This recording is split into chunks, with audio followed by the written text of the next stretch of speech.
Well, good morning, everyone, and welcome to the spring semester.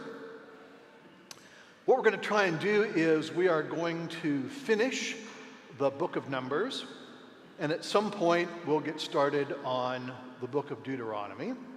And that'll be significant because by the time that we do that, we'll then have basically sort of finished the first 5 books of the Old Testament, which are collectively called the Torah, and are regarded in Judaism as the most important. That is, in Judaism, the whole rest of the Bible is kind of seen as a commentary on the first 5 books. So that'll be an important goal.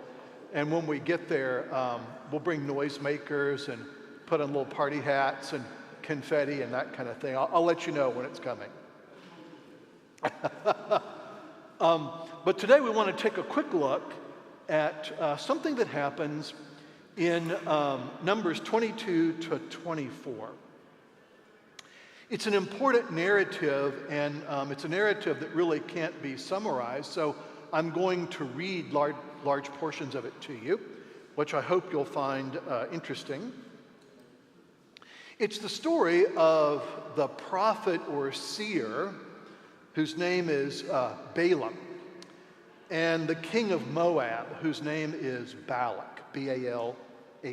And it's a story that has kind of like a surface meaning, but there's also a deeper theological meaning, and we'll want to take a look at both those meanings. So here's the background. The people of Israel have now conquered a number of territories on their way to settling into the Promised Land. And when we get to the book of Joshua, we'll take a look at that story in more detail.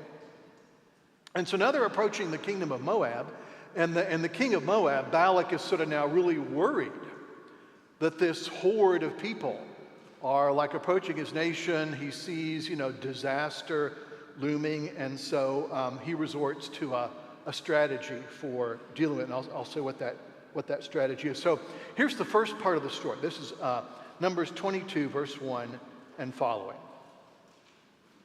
Then the people of Israel set out and camped in the plains of Moab, beyond the Jordan at Jericho.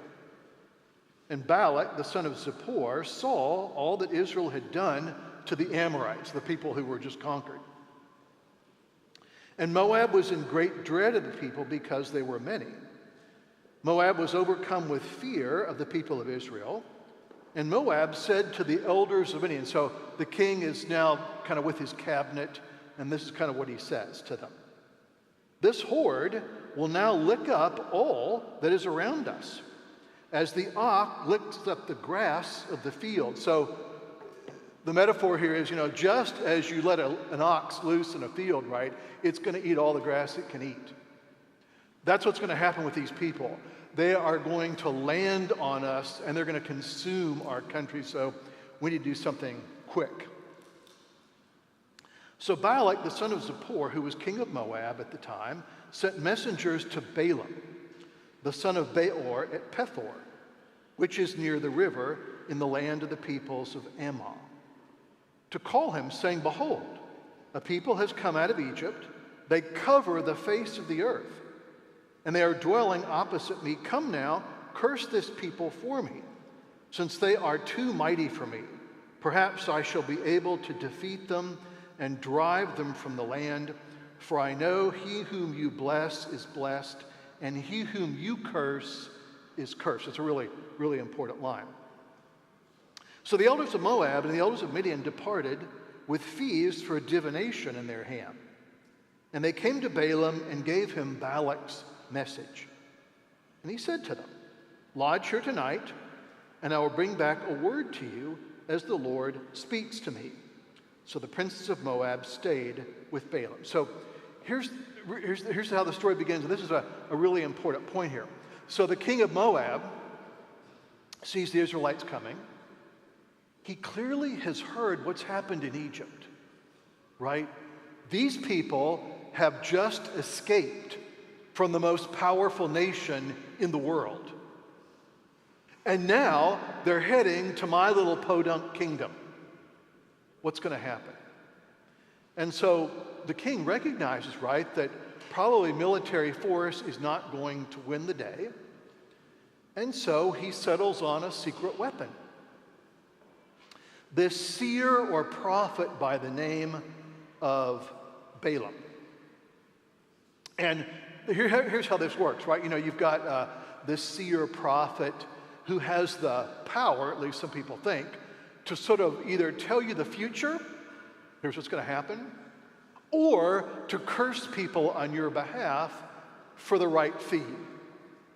Okay, it's like, you go into Balaam's office and you say, okay, I want to curse. What do those usually run?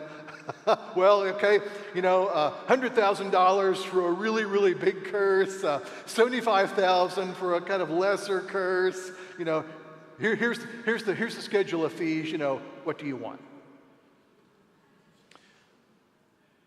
Balak sends the princes of his kingdom to them with lots of money and says, look, if you'll curse the people of Israel,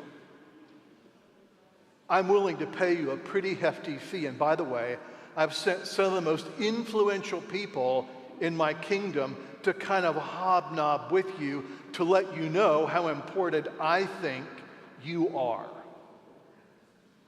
What do you say? Now, here's the underlying theological message, and we'll want to think about this for a while because it's really important. In Balak's world, the world of the Canaanite kingdoms, religion is a political tool to be used by the powerful to get what they want. Really important point, okay? What Balak's wanting to do here is he's wanting to use what he thinks is sort of a spiritual technology to place a curse on his enemies after the proper fee has been paid. Now, one of the points of the story that we're just about to look at is that worldview is utterly false. So it's really important, right, that when we think about the religion of the people of Israel, it's not just that they believe in one God and the Canaanites believe in a whole bunch. It's even more than that. The difference is that the people of Israel believe that there's one God who's the creator, and all blessings come from him, and they come as his gift. In the Canaanite world, blessings are bought and sold. Like people sort of amble for political power in capitals and lobbying offices. And the person with the most money and the most pull gets what they want. In the Israelite world, that's not how things work. In the Israelite world, blessings come to people because God gives it to them, and things work the way God wants them to work. So we've got two very, very different views of the world, and we need to find out which one's true. Okay, so that's the point of the story. So here's what happens that night. God said to Balaam, "You shall not go with them. You shall not curse the people, for they are blessed." So Balaam rose in the morning and said to the princes of Balak, "Go on to your land.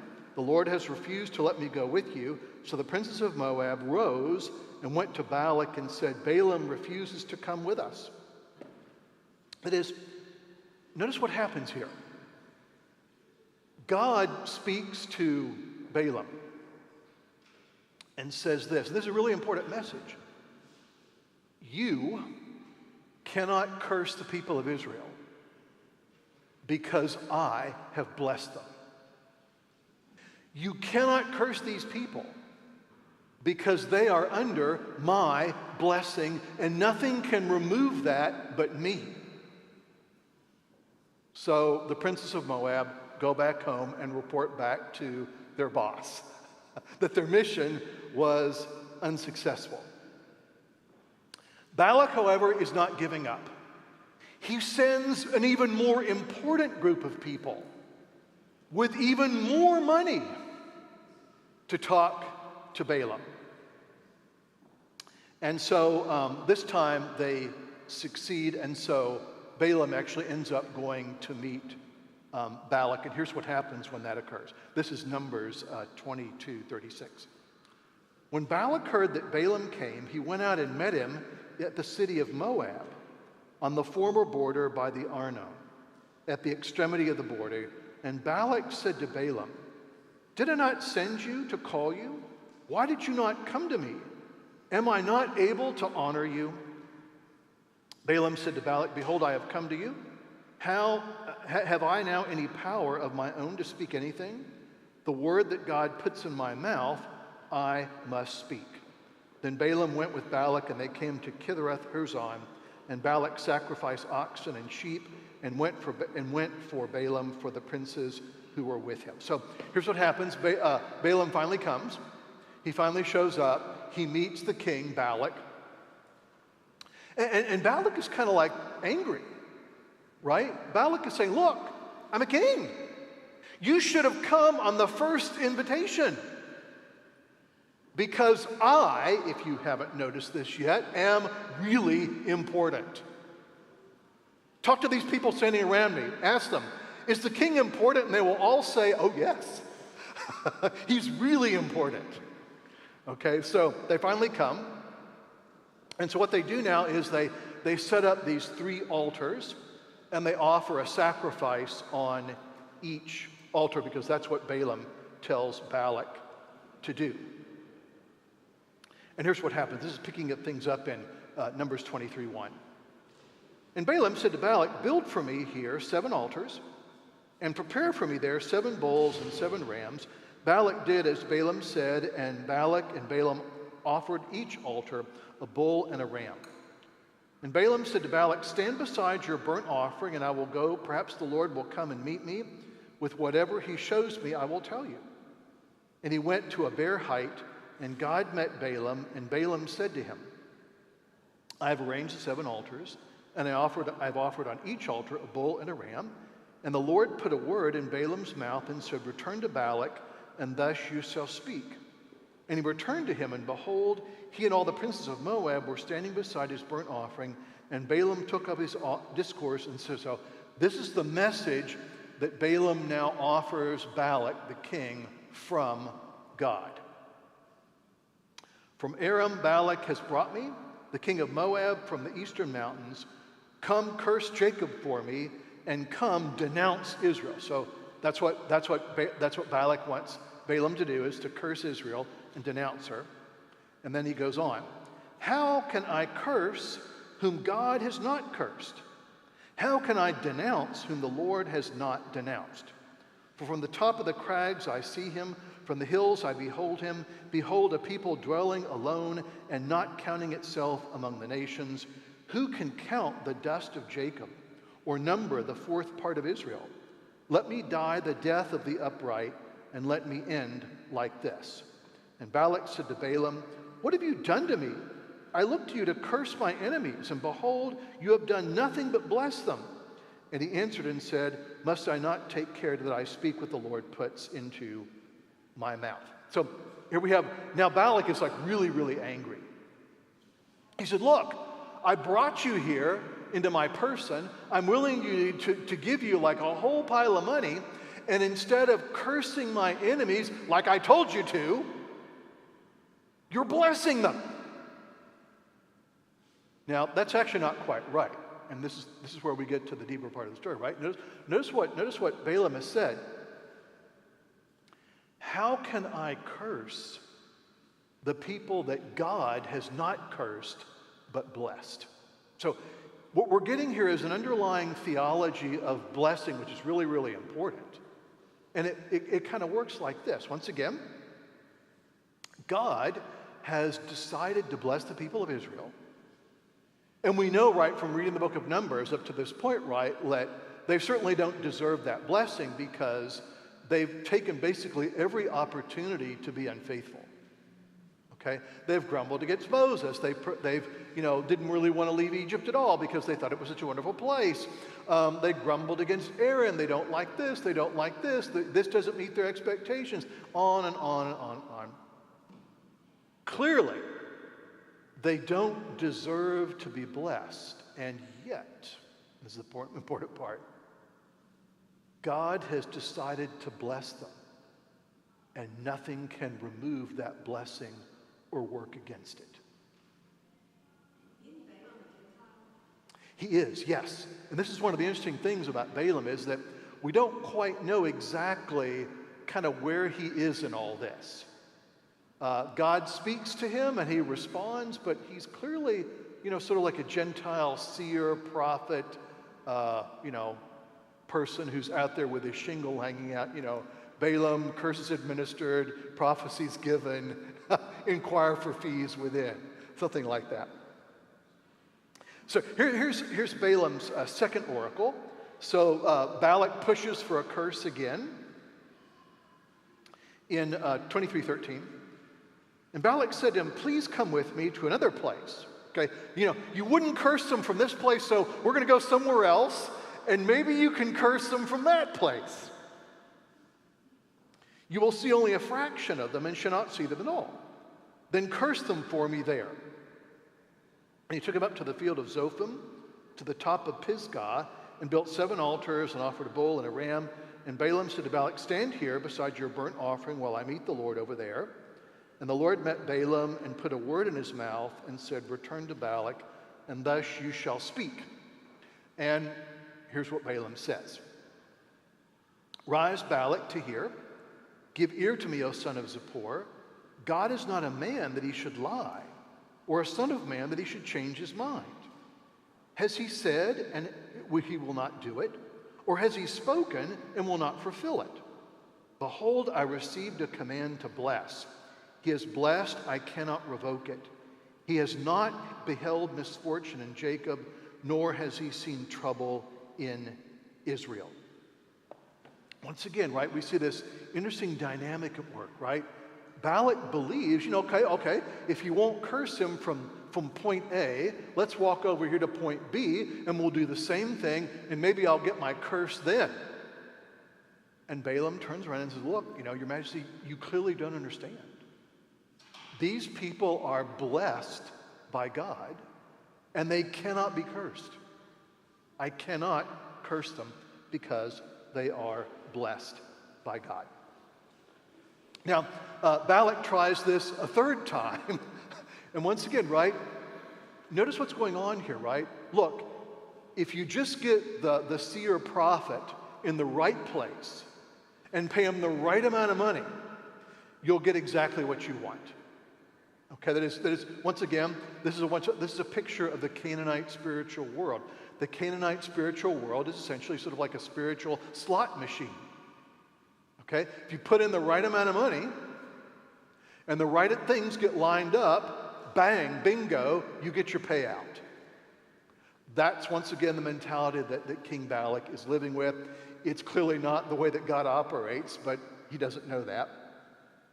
So here's the final oracle from Balaam. And I think this is significant. In 24:10, Balak is about to blow a gasket because he's tried to get Israel cursed 3 times. It hasn't worked. He's used to getting his way. And this seer/prophet isn't giving him what he wants and keeps telling him that not only can he not give him what he wants, but he's unable to do that. And this is what Balak does. Balak is about to have a sort of hissy fit in 24:10. And Balak's anger was kindled against Balaam, and he struck his hands together. He clearly is furious. And Balak said to Balaam, I called you to curse my enemies, and behold, you have blessed them these 3 times. Therefore, now flee on your own place. I said, I will certainly honor you, but the Lord has held you back from honor. Notice once again, look, I promised to pay you a boatload of money. I promised to let you hang around the really important people. You haven't given me what I want, so now I'm sending you home with nothing. Get out of here. Once again, right, this reflects a certain sort of spiritual mentality, right? I haven't gotten what I want, so we'll get rid of this prophet and we'll find another one. Okay? We'll get rid of this prophet and we'll go and find another one that'll do what I want for the right amount of money and get me the results that I want. Yeah, Pam?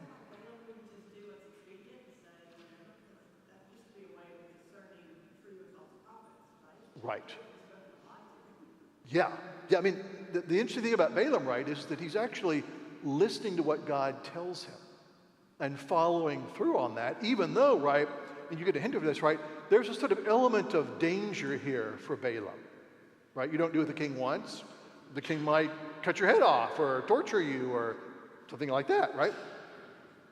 Now, I think the thing that this is where all this is leading. Balaam's final oracle is really significant. And I want to dwell on it for a minute because it's played such an important role both in Jewish and Christian biblical interpretation. This is essentially how the story ends, and it's Numbers 24, 15 to 19. This is the final oracle that Balaam gives. And as I say, it's really significant. And he took up his discourse and said, and here's the oracle. The oracle of Balaam, the son of Beor, the oracle of the man whose eye is opened, the oracle of him who hears the words of God and knows the knowledge of the Most High. So that's the preface, and here's the oracle. I see him now, I behold him, but not near. A star shall come out of Jacob, and a scepter shall rise out of Israel. It shall crush the forehead of Moab and break down all the sons of Sheph. Edom shall be dispossessed. Seir also, his enemies shall be dispossessed. Israel is doing valiantly. And one from Jacob shall exercise dominion and destroy the survivors of cities. So it's an interesting oracle. Let's take a look at it. Both in Judaism and also in Christianity, this oracle has been understood messianically. And the reason why it's been understood messianically is because of this idea. We sung part of this morning. A star shall come out of Jacob. Stars here in the Bible tend to be like important figures. So the idea here is that a star will come out of Jacob, and a scepter, a sign of authority, shall rise out of Israel. And just notice here, right, that Jacob and Israel are two names for the same thing. So remember, the patriarch Jacob, his name was actually changed to Israel. So Jacob, Israel are always simply two different ways of referring to the same thing. So it's a parallelism, a way of saying the same thing twice, but with emphasis. So a star, a ruler, shall come out of Israel, or shall come out of Jacob, and a scepter shall rise out of Israel. And then this figure is going to rule over all these nations. They will be dispossessed, and he will be victorious over all his enemies. Israel is doing valiantly, and the one from Jacob shall exercise dominion. So as I said, both in Jewish and also in Christian biblical interpretation, this oracle was seen as an oracle about the coming of the Messiah, the one who would accomplish God's will. And notice here, we can kind of look at this in slightly two different angles, and it can be helpful to do that. So angle number one, right, is the Jewish angle, where we have the idea, right, of a ruler who is going to come to sort of finally establish the kingdom of Israel, to establish it as a place of safety, to establish the promised land as God's promised, to allow God's people to dwell in that land. Okay, so the really important thing to grasp here, right, is that what's really at the center of this promise is not just simply the promise of land, though that is important, it's also the promise of a safe dwelling place for the people of God, which will be a place of blessing. Okay?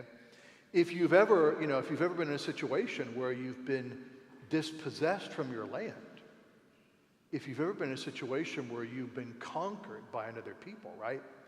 the idea of a place that's your own, where you're protected, is a really, really important notion, okay?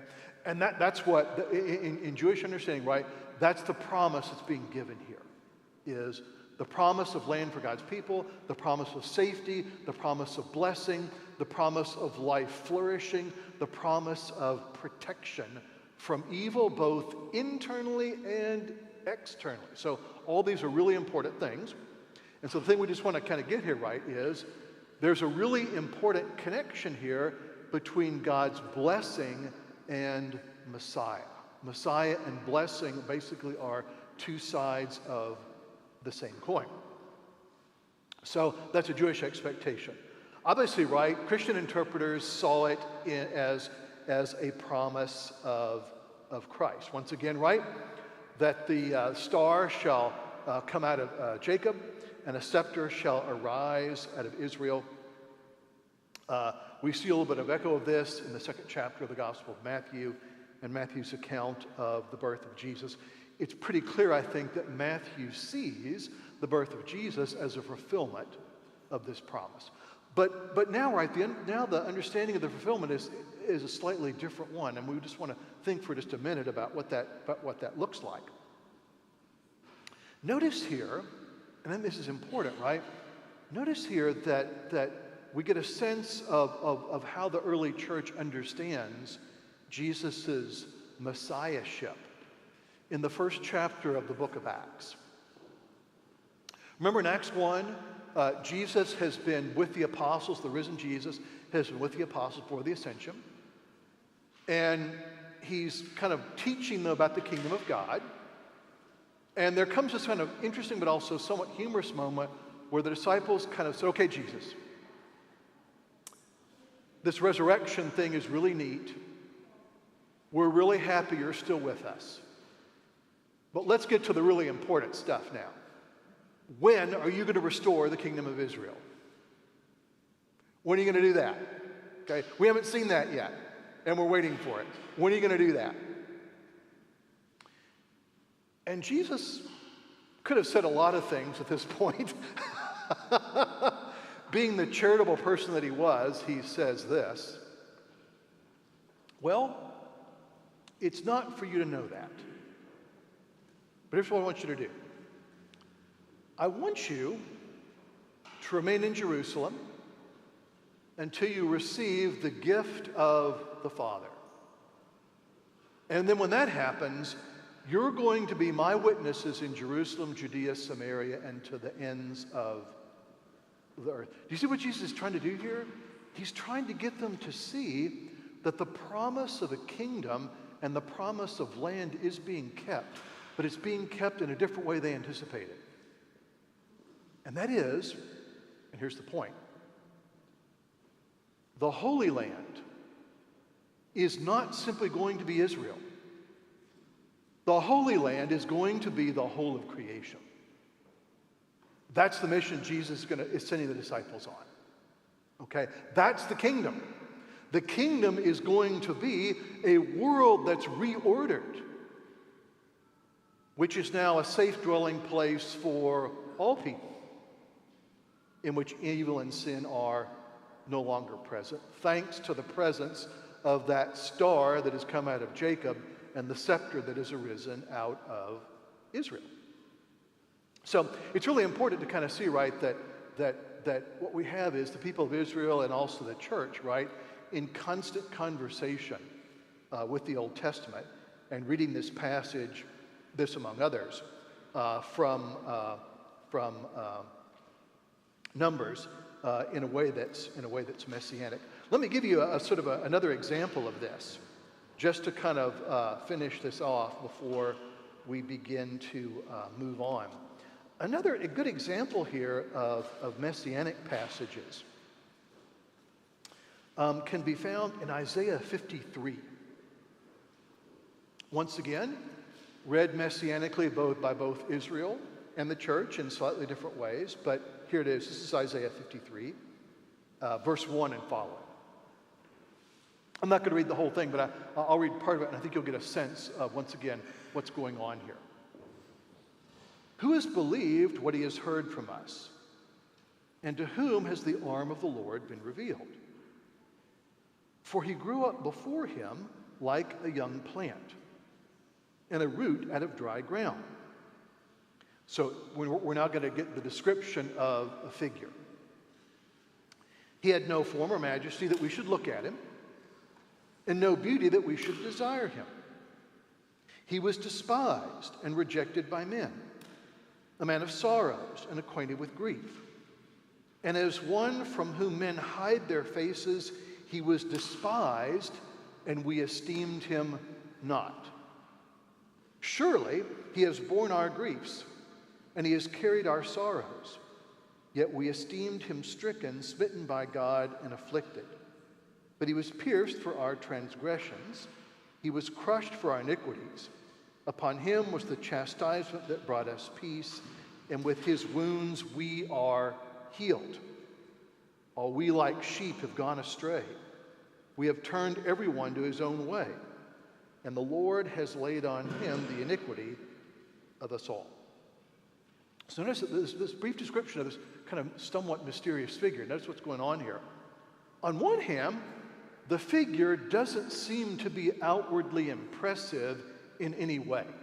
That is, if you were looking at sort of like a lineup of people, you know, like they do on the crime shows, and were asked to like pick out the Messiah, and Jesus was in that lineup, you wouldn't be picking him. Okay, he doesn't look like a Messiah to me. You know, I want someone who's at least 6'5". You know, he doesn't fit the bill. So outwardly unimpressive, and not only that, right? He's also rejected by the people. He undergoes some kind of like awful suffering, which people interpret as like a judgment from God. But then, kind of in hindsight, they come to a recognition. Surely he has borne our griefs and carried our sorrows. Yet we esteemed him stricken, smitten by God. He was pierced for our transgressions. He was crushed for our iniquities. And upon him was the chastisement that brought us peace. And with his wounds we are healed. That is, in hindsight, the people come to recognize that this unimpressive figure whom they've just rejected and written off, somehow it's his suffering and death that's resulted in the purification of the people of God. Once again, another sort of messianic prophecy that gets read by both Jews and Christians in slightly different ways from the Old Testament. Okay, what we'll do next Sunday is we're going to march on, and we're going to take a look at, I've called it One Final Rebellion for now. And then we'll edge our way to the end of Numbers.